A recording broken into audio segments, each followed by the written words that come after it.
I, after we met a few different times, I asked Charlie if he'd be interested in being in one of our shows, and he said yes. And so I'm so excited that he's here with us tonight. So I'm going to go ahead and ask Charles Parrott to go ahead and come on up and share his story with us.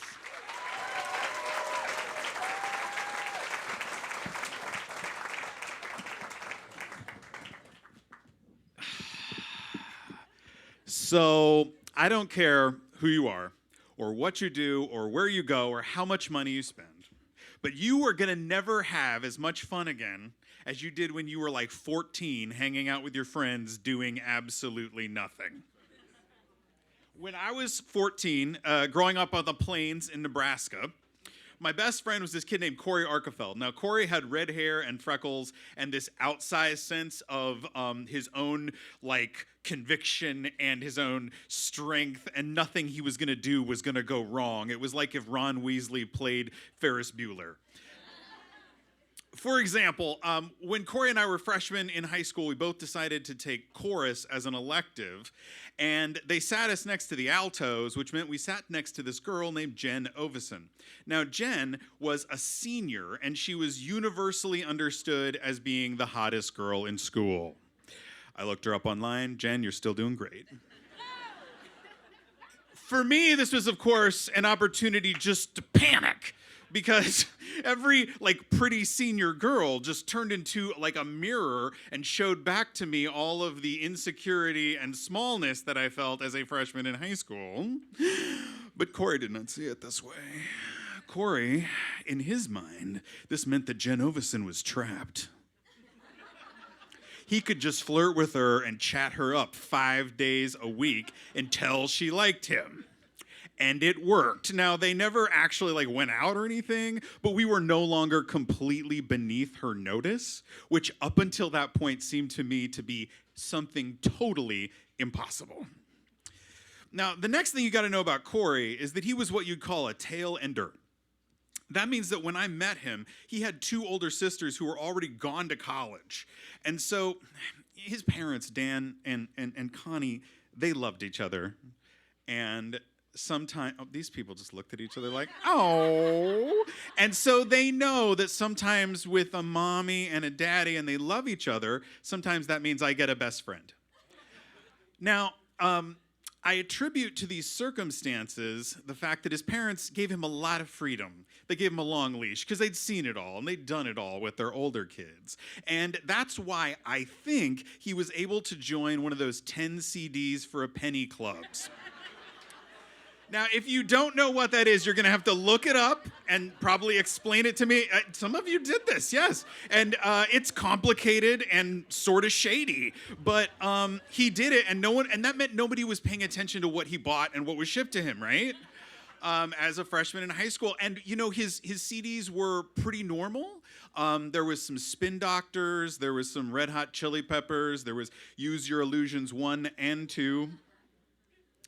However, there was one record that captured our imagination more than all of the others, because in 1992, producer, rapper Andre Young released a record called The Chronic.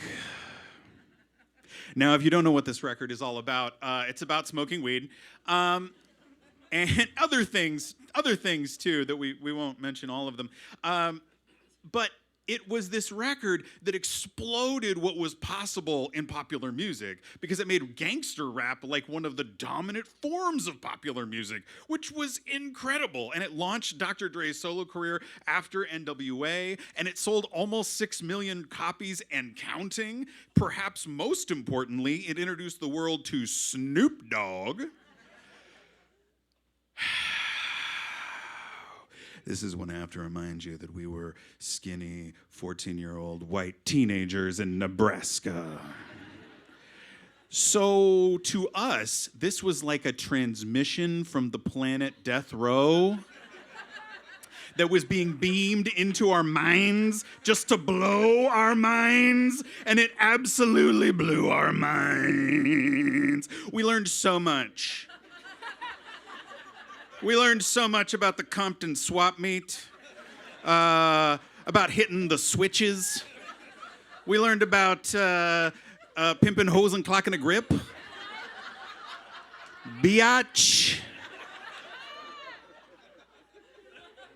It was incredible, and it made us feel invulnerable.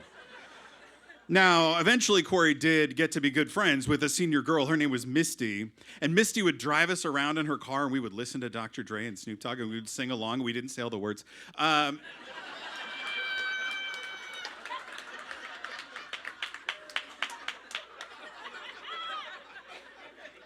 And Corey got, he made sure that we were always like entertained. Like we would go to Misty's house and he'd go into her mom's kitchen and move all the things in the kitchen cabinets into different kitchen cabinets. So when her mom came home, not only had we been there, but we had like ruined her kitchen. Everything was out of place, right? Corey would try to do things like get us to play football with things that weren't footballs, like a shoe or a vase. One night, he took a Clearly Canadian bottle, remember Clearly Canadian? Delicious, threw it out the window of my brother's car, and it broke on the hood of the car driving behind us. And that guy followed us for like a half an hour until we finally lost him. And I know how all of this sounds, but he was just mischievous. He was harmless. But he did show me that the boundaries were much further out than I thought they were. That there was so much more potential to have fun in life than I had ever imagined. And of course, because this is a storytelling show, this is the hard part, where I have to tell you that in the summer of 1994, my very best friend was killed in a car accident. Yeah. He'd think you're corny for doing that.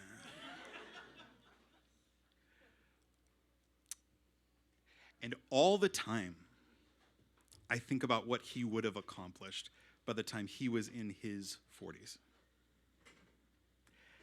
And I try in my own little ways to try harder and push boundaries and kind of go past what I thought was possible just because he didn't get the chance to. And he reminds me all the time, there's more possible than you would have imagined, even if you still have a curfew.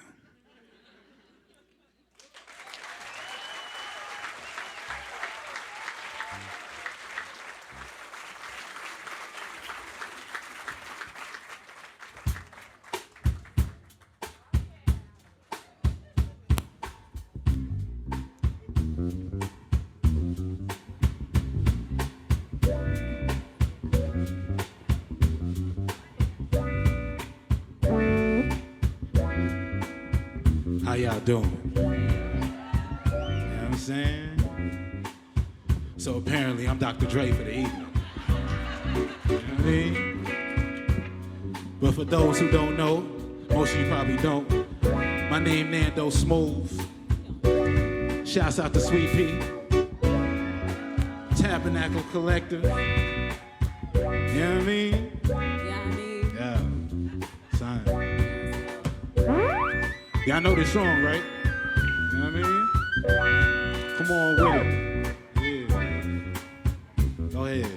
Here we go. 1, 2. Okay. Bring it to the folks. Snoop Doggy Dogg and Dr. Dre is at the door. Ready to make an entrance, so back on up. Cause you know I'm about to rip shit up. Give me the microphone first so I can bust like a bubble. Compton and Long Beach together, now you know we're in trouble. Same. Ain't nothing but a G Thang. Baby. 2 locked out niggas going Crazy. Death Row is the label that Haze me.